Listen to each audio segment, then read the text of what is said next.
الحمدللہ رب العالمین الصلاۃ والسلام علی خاتم النبیین وعلی آلہ وصحبہ اجمعین اما بعد فاعوذ باللہ من الشیطان الرجیم بسم اللہ الرحمن الرحیم قال اللہ تعالی فی سورۃ التوبہ وما كان المؤمنون لينفروا كافة فلولا نفر من كل فرقة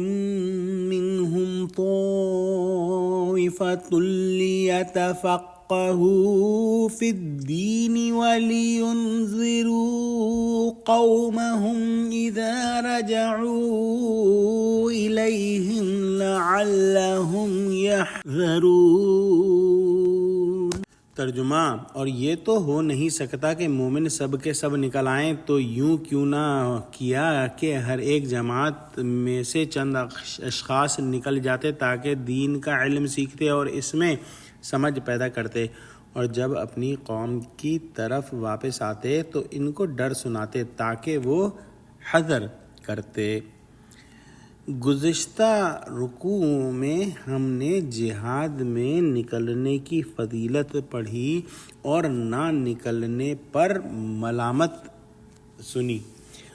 لیکن یہ سمجھنا چاہیے کہ جو غزوہ تبوک کی پکار تھی وہ جو ہے نفیر عام تھی،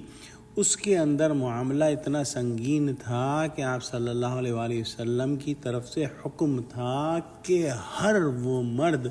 جو کہ جنگ میں حصہ لے سکتا ہے اور جس کے پاس اتنا مال اور سواری وغیرہ اور صحت ہے کہ وہ مسلمانوں کے ساتھ نکل سکے، اس کے لیے نکلنا لازمی تھا۔ لہٰذا یہ نہیں سمجھنا چاہیے کہ ہمیشہ ہر جہاد میں تمام مسلمانوں پر نکلنا فرض عین ہے۔ اگر مسلمانوں کا جو لیڈر ہے وہ نفیر عام کرے تو پھر جو ہے سب کا نکلنا فرض ہے۔ اس آیت میں یہ فرمایا کہ نہ ہمیشہ یہ ضروری ہے اور نہ ہی یہ مصلحت ہے کہ سب کے سب مسلمان ایک دم جہاد کے لیے نکل کھڑے ہوں۔ مناسب یہ ہے کہ ہر قبیلے اور قوم میں سے ایک جماعت نکلے، باقی لوگ دوسری ضروریات میں مشغول ہوں۔ اب اگر نبی کریم صلی اللہ علیہ وآلہ وسلم بنفس نفیس جہاد میں تشریف لے جا رہے ہوں تو ہر قوم میں سے جو جماعت آپ کے ہمراہ نکلے گی وہ آپ صلی اللہ علیہ وسلم کی صحبت میں رہ کر تمام واقعات سے گزر کر احکام دینیہ کی سمجھ حاصل کرے گی اور واپس آ کر اپنی باقی ماندہ قوم کو بھی یہ باتیں سکھائے گی اور ان کو بھلے برے سے آگاہ کرے گی۔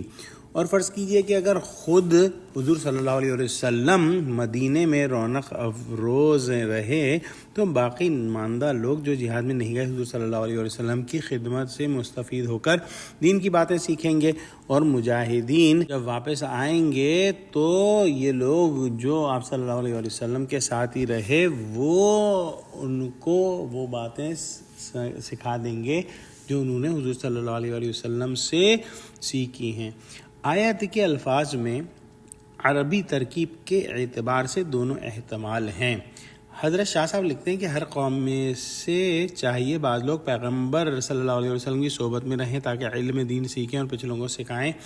اب پیغمبر اس دنیا میں موجود نہیں ہیں لیکن علم دین اور علماء موجود ہیں۔ طلب علم فرض کفایہ ہے اور جہاد بھی فرض کفایہ ہے، البتہ اگر کسی وقت امام کی طرف سے نفیر عام ہو، ایسا پہلے بیان ہوا، تو یہ فرض کفایہ فرض عین ہو جاتا ہے، اور یہی صورتحال جو ہے